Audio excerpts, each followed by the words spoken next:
आत्ताच्या घडीचे एक सर्वात महत्त्वाचे अपडेट आपल्या समोर आले आहे, ती म्हणजे सीआयडी पोलीस आता ॲक्शन मोडवरती आल्याची माहिती आपल्याला कळते। सीआयडी पोलीस आता ॲक्शन मोडवरती आले। वाल्मिक कराड यांचे कॉल रेकॉर्ड देखील तपासणार असल्याची माहिती आता सीआयडी पोलिसांकडून आपल्याला कळालेली आहे। खरं तर सीआयडी पोलिसांनी आताच काही तासापूर्वीच वाल्मिक कराड यांचे पत्नी आणि त्यांचे 2 अंगरक्षक यांची कसून चौकशी केल्याचं देखील आपल्याला बघायला मिळालं। त्यानंतर आता सीआयडी पोलीस देखील तसेच ॲक्शन मोडवरती आले आणि त्यांचे संपूर्ण कॉल रेकॉर्ड देखील तपासत आहे। यामुळे आता वाल्मिक कराड यांच्या आता पुन्हा अडचणी वाढण्याची शक्यता आहे।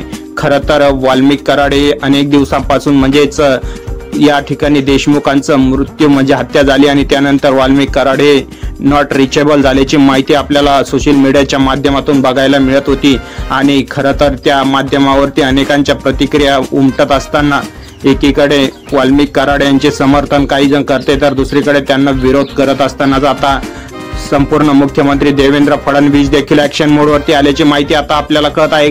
देवेंद्र फडणवीस यांनी आता खूप मोठ्या ॲक्शन मोडवरती आले आहे आणि महाराष्ट्राचे मुख्यमंत्री नवनिर्वाचित आणि त्याचबरोबर गृहमंत्री ही आता त्यांच्याकडे असल्यामुळे आता त्यांनी ॲक्शन मोडवरती येण्याची भूमिका घेतली आणि मुख्यमंत्री देवेंद्र फडणवीस ॲक्शन मोडवरती आले आणि त्यांनी सर्वात मोठा निर्णय घेतला तो म्हणजे वाल्मिक कराड यांची संपत्ती जप्त करण्याचे आदेश देखील देवेंद्र फडणवीस यांनी दिलेले आहे। सूत्रांनी दिलेल्या माहितीनुसार आता देवेंद्र फडणवीस यांनी वाल्मिक कराड यांची संपत्ती जप्त करण्याचे आदेश देखील दिल्याची माहिती आपल्याला कळत आहे।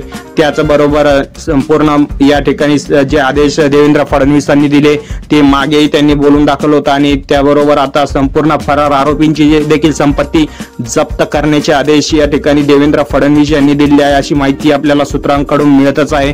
परंतु आता ही देवेंद्र फडणवीसांनी दिलेल्या आदेशामुळे आता वाल्मिक कराड हे पुन्हा एकदा पोलिसांच्या ताब्यात येऊ शकतात का याकडे देखील सर्वांचं लक्ष लागलेलं असल्यामुळे आता वाल्मिक कराडांना आता या संपत्ती जप्तमुळे त्यांना आता पोलिसांना शरणागती पत्करावी लागेल आणि त्यांना या ठिकाणी पोलिसांना आत्मसमर्पित करावं लागेल अशी देखील माहिती मिळत आहे।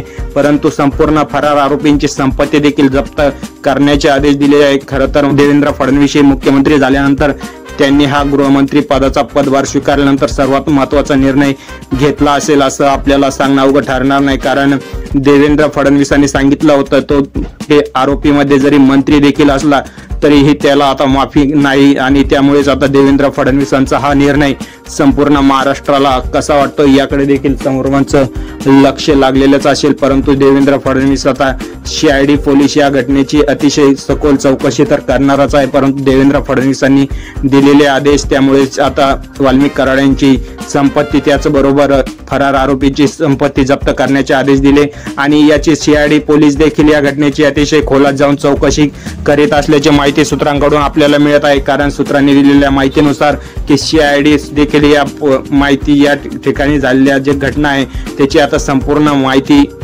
घेत आहे आणि देवेंद्र फडणवीसांनी दिलेल्या या आदेशामुळेच सर्वांचं लक्ष देखील आता बीडकडे लागल्याचं माहिती मिळते। परंतु आता वाल्मिक कराड यांच्याकडे आणखीन एक सर्वात महत्त्वाची अपडेट आलेली आहे ती म्हणजेच वाल्मिक कराड यांच्याकडे 15 करोडच्या नुसत्या आलिशियान गाड्या आहेत। कारण वाल्मिक कराड हे आपण बघतोय की त्यांच्याकडे अनेक बलाढ्य संपत्ती असल्याची माहिती मिळते, कारण वाल्मिक कराड यांच्याकडे 15 करोडच्या नुसत्या आलिशियान गाड्या आहेत। त्याकडे मर्सिडीज, फॉर्च्युनर, त्यानंतर मोठमोठ्या गाड्या BMW सारख्या गाड्या त्यांच्याकडे महागड्या गाड्या असल्याची माहिती देखील समोर आली आहे। त्या गाड्यांची देखील या ठिकाणी जप्त केल्या असल्याची माहिती आता सूत्रांकडून मिळाली आहे।